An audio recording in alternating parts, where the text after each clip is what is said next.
Assalamu alaikum. Alaikum assalam. My story comes from Iraq. In the market square of the city of Basra in southern Iraq sat a beggar day in and day out for all the years of his life. Above him was an inscription that read, "Here is a man who found more treasure than he can count, and more knowledge than he can speak of." The inscription had been placed there by the Caliph, the ruler of Basra, when the story of the beggar had been told to him. The beggar, by the name of Abdul, could not tell his own story because he had no tongue. He could not write his own story because he had no arms. He could not dance his own story because he had no legs. He couldn't even think his own story because he no longer had a mind. And this, my friends, is how it all came about. Abdul lived with his wife and his small son at the edge of Basra, where he struggled to farm a land that he had inherited from his father and his father before that, back for many generations. Now, a long time ago, the land had been fertile, but too many years of farming and irrigating with the brackish water of the Euphrates River had poisoned the earth, so now only meager crops grew there, not nearly enough to make a living on.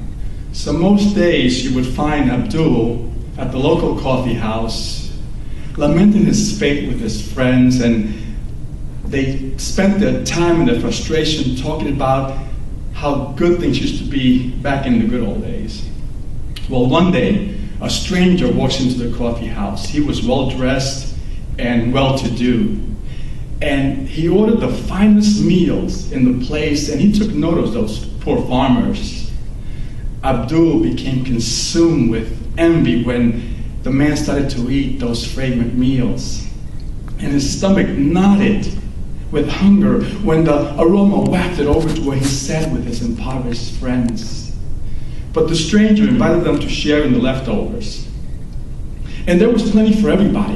And then he began to regale them with a story of untold treasure deep into the desert, there for the taking if only someone were brave enough to travel with him to claim it. "You see," he explained, "most men are ignorant, and they believe in jinns, evil spirits. They believe they lurk in the desert, and they rule the darkness of night, and dwell in the underground places. But you, Abdul," setting his gaze on the one who was listening the most intently, "you have the mark of an intelligent man who knows that these stories are mere superstitions." Abdul agreed eagerly and asked where the treasure could be found. "I can take you there," he said slyly as he fingered his beads of bright blue lapis lazuli. His friends said, "No, Abdul," they whispered. "Don't go with him. If this treasure is so wonderful, why would he want to take it with him? Why doesn't he get it himself? Don't trust him. He will lead you to a terrible fate."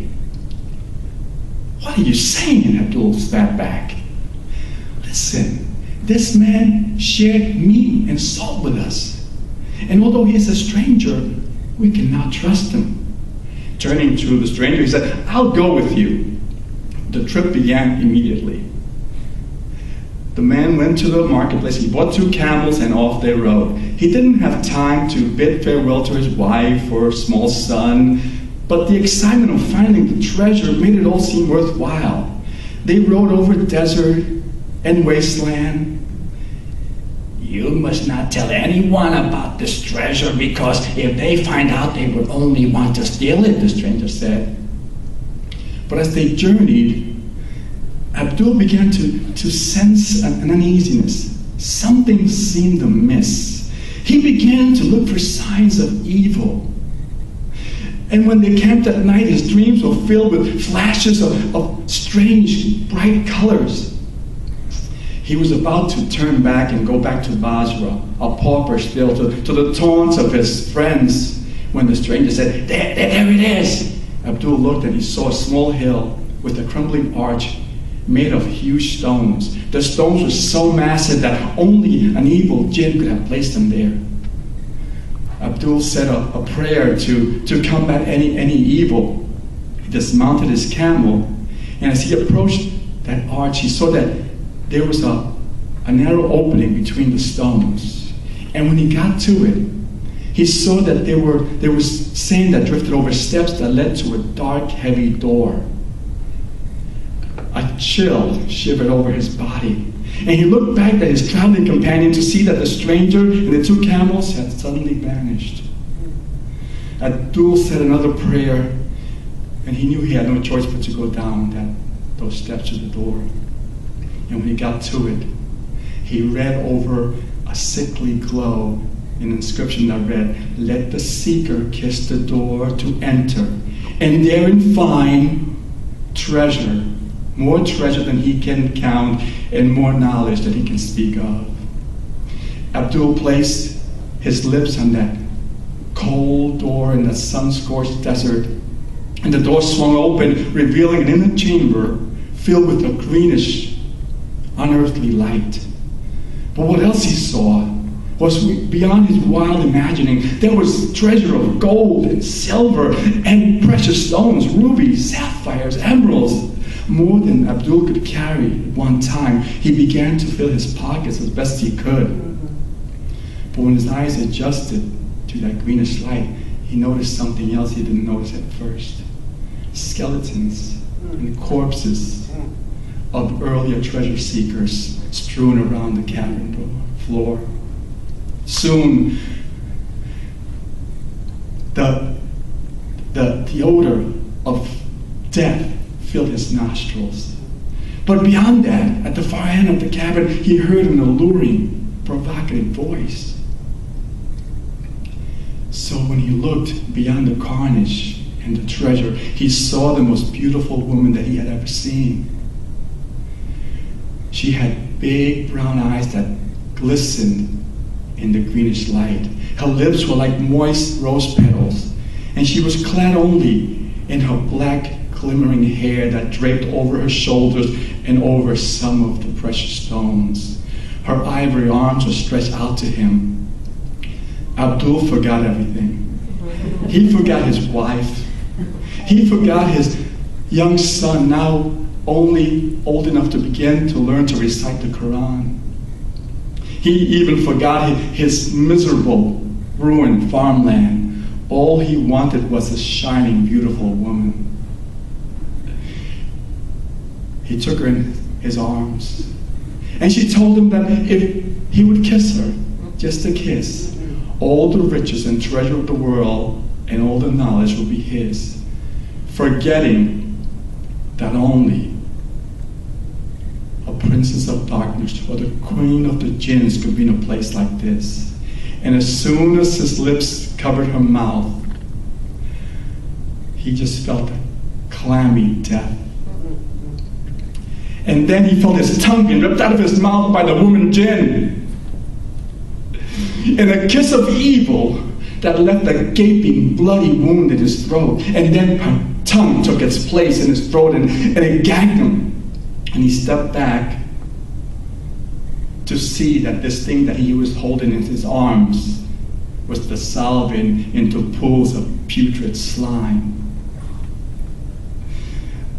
Abdul didn't know what to do. He tried to speak holy words, but he couldn't. And then the tongue began to laugh.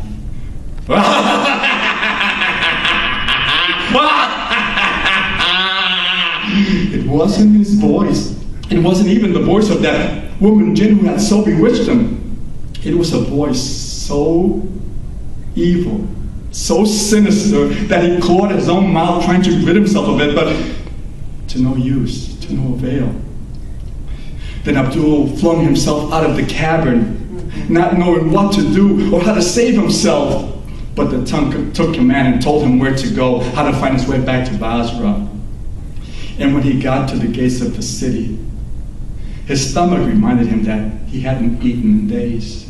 So the tongue directed him to a very fine inn, and the tongue ordered the most expensive, the finest meal. And as Abdul ate, it didn't have any taste. He had enough silver and gold in his pockets to pay for this meal many times over, but it was useless. But the tongue complimented the cook on this fine meal, and Abdul had to pay for what he could not enjoy. So then he walked out, thinking that if he could find his way back to the edge of Basra, go to that coffee house, his friends could save him. And when he entered the coffee house, the tongue began to speak such unthinkable things about his friends, all these men, that they began to fight amongst each other, in danger of killing themselves. Abdul walked away, not wanting to cause any more harm. Then he thought if he could make it back home, he would be safe with his wife and his small son. His wife saw him approaching and she ran to him with open arms. But before she could get close, the tongue began to proclaim the divorce decree. I divorce thee, I divorce thee, I divorce thee. In horror, she stopped cold in her tracks.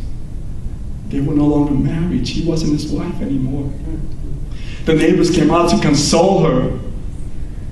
And they watched as Abdul tried helplessly to prevent the tongue from talking. He tried to put his hands over his lips and he tried to hold it back with his teeth. And then his eyes grew wide with fright when he saw his only son running toward him, as eager as his wife had been to greet him. And then the tongue got loose, and to his horror, the tongue said in a clear, sinister voice, told the boy to stand at the edge of the well in the middle of the village. And that was a strange request, so the son looked at Abdul with confusion, and Abdul shook his head violently. No, he thought, no, of course not, that is dangerous. There is no railing, you will fall. It is so far down to the bottom of the well. But the tongue insisted, and the boy obeyed, and he stood at the edge of the well. Now, Abdul thought that if he could run away with that tongue, perhaps his son would not come to any harm. So he turned and he bolted, but that tongue let out an eerie, blood-curdling shriek that startled the boy, and he fell to his death at the bottom of the well. At that point, Abdul was a lost soul. He just wandered the streets of Basra, thinking of ways that he could rid himself of this cursed tongue. He hoped that maybe he would encounter a holy man and he could write a note and tell him of the evil of the tongue. But anytime he tried, the tongue lodged itself in his throat to choke him, and he couldn't succeed. Now one day, Abdul was having dinner at the banks of the mighty Euphrates River, with the tongue, of course. And to him, the food was as tasteless as sand or dried grass. But the tongue was complimenting the cook on the fine seasonings of cardamom and rosemary. And as the tongue was flattering the cook, Abdul saw a holy man approach.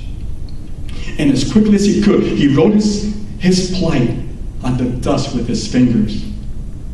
The holy man approached and he read what Abdul had written. And he began to say a prayer to banish evil spirits. And as he spoke the holy words, the tongue began to flail and shiver in his mouth, and so much so that Abdul was thrown off balance and he fell into the murky waters of the Euphrates. And Abdul then saw several large man-eating fish swimming toward him, because the tongue had flown out of his mouth, and now his blood was starting to spread in the water. Abdul could not call out for help. How could he? The holy man jumped in the water to save him, but it was too late. His arms were gone. His legs were gone.